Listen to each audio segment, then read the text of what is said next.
Ya, membutuhkan waktu kurang lebih 11 jam untuk bisa menaklukkan api di Gedung Kejaksaan Agung yang terbakar. 65 unit mobil pemadam kebakaran dikerahkan. Bagaimana api bisa menghanguskan seluruh gedung utama Kejaksaan? Sudah hadir di Mata Najwa Kepala Dinas Penanggulangan Kebakaran dan Penyelamatan Gulkarmat Provinsi DKI Jakarta. Hadir Bapak, saya mengundang Pak Satria Gunawan yang akrab disapa Pak Billy. Selamat malam Pak Billy. Selamat malam Mbak Nana. Terima kasih sudah hadir di Mata Najwa Pak. Sama-sama. Saya juga terhubung dari luar dengan Ibu Fatma Lestari, pakar Fire Safety dari Fakultas Kesehatan Masyarakat Universitas Indonesia. Selamat malam Bu Fatma. Selamat malam Mbak Nana. Baik, jadi di bagian ini saya akan bicara khusus soal apa yang terjadi, cerita di balik cerita. Sebelumnya kita akan tampilkan video kebakaran yang kami peroleh dari teman-teman Gulkarmat. Ini video yang kita bisa saksikan betapa dahsyatnya api di Kejaksaan Agung.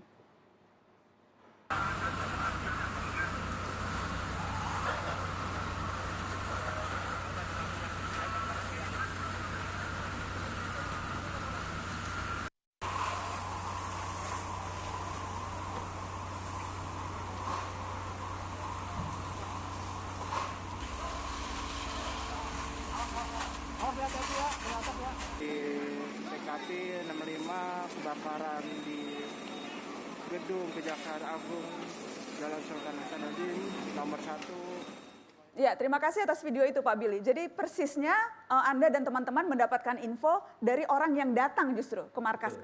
Betul. Jadi pertama kita dapat berita terjadinya kebakaran itu dari warga yang datang ke pos terdekat, yaitu pos Kebayoran Baru, tepatnya sekitar jam 7:10.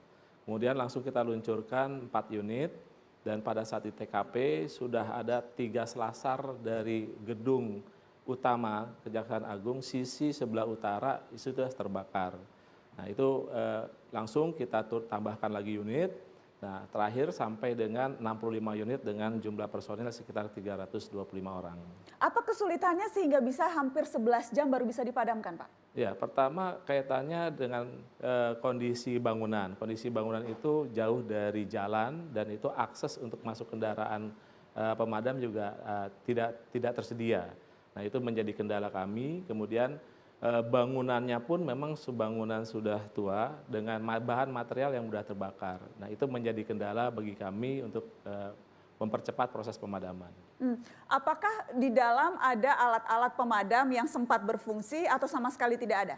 Nah, pada saat itu sudah terbakar, jadi mungkin kita akan lihat nanti hasil forensik dari kepolisian seperti apa. Jadi, tapi ketika kemudian masuk ke dalam, itu titik api dimula memang dari lantai 6 dan cepat sekali menjalar ke titik-titik yang lain, itu karena kondisi gedung ya tadi Anda katakan? Betul, jadi pada saat jam tepatnya sekitar jam 7:10 itu sampai dengan jam 12, kita bisa mengantisipasi, melokalisir setengah gedung utama Kejaksaan Agung itu.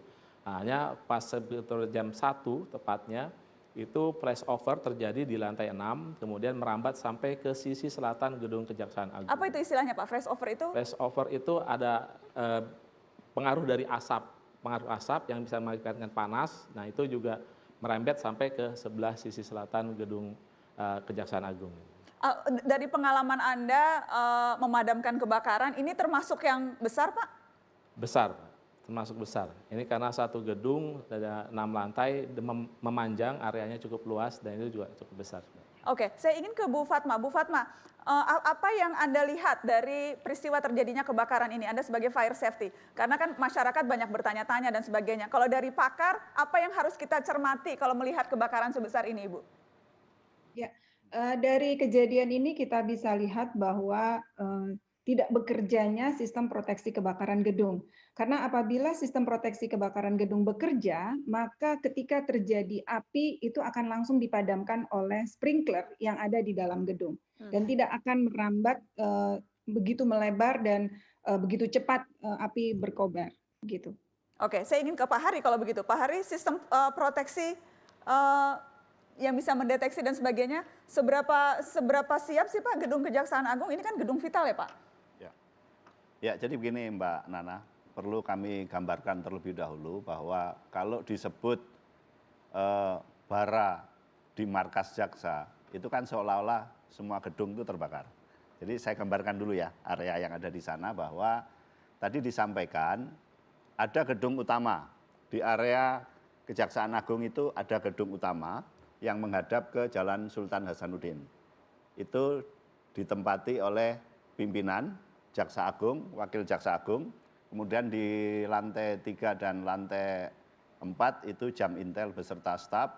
Lantai 5 dan lantai 6 itu Jaksa Agung Muda Pembinaan beserta staf. Nah, di sebelah selatan gedung kira-kira berjarak sekitar 200 meter dengan batas lapangan sepak bola atau lapangan upacara, itu ada gedung Jaksa Agung Muda Tindak Pidana Khusus. Ini saya gambarkan supaya nanti kita bisa memahami bahwa di mana tempat beraktivitas penanganan perkara tindak pidana khusus yang dalam hal ini adalah ada tindak pidana korupsi. Kemudian dari gedung utama ini ke belakang, kira-kira berjarak 14 meter, itu gedung yang saya tempati itu Mbak Nana. Gedung Puspenkum. Nah, ini Pak Boyamin, kalau pas lewat pasti saya teriakin mampir Pak gitu. Kemudian di belakangnya gedung utama ini berjarak kira-kira 60 meter itu ada poliklinik. Oke. Tapi yang gedung utamanya yang di depan yang kita lihat itu memang terbakar. Nah, pertanyaannya tadi Pak, apakah memang tidak ada sistem proteksi kebakaran atau yang bisa mendeteksi? Ya. Sepengetahuan saya, karena gedung ini kemarin saya katakan bahwa masuk di kawasan pemugaran, kemarin memang dikatakan ini belum sebagai gedung cagar budaya. Tetapi sudah masuk kawasan pemugaran. Kenapa? Karena ketika kami pengen mempercantik gedung itu di tahun 2018, itu ditegur oleh Dinas Pariwisata. Tidak boleh begini, tidak boleh begitu. Sehingga ketika dilakukan itu ada berita acara yang ditandatangani oleh pengawas cagar budaya. Oke, pertanyaannya Pak, itu Anda belum menjawab pertanyaan saya Pak Hari. Apakah ada sistem proteksi itu Pak? Itu saya mau masuk ke sana. Ya, boleh langsung to the point Pak. Ya, tentu di dalam pemeliharaan gedung itu ada proteksi terhadap keamanan gedung itu. Sepanjang yang saya ketahui ada istilahnya APAR Pak ya, APAR di tiap-tiap jarak sekian meter. Kemudian juga yang saya ketahui peringatan dini katakanlah. Nah, sedangkan sprinkler karena tinggi gedung juga ruangan itu saya ketahui cukup tinggi, hanya di beberapa bagian saja. Yang saya tahu ini ya, tapi secara umum saya tidak tahu. Tetapi ada seperti itu. Nah, nanti mungkin dari Pak Damkar yang sudah melakukan itu bisa lebih lengkap lagi. Oke, kita akan break karena kemudian sejauh mana investigasi ini dilakukan? Apakah memang bisa diketahui kalau kebakaran dilakukan dengan sengaja, sabotase, atau itu sulit untuk dideteksi? Kita akan bahas itu setelah pariwara, tetap di Mata Najwa.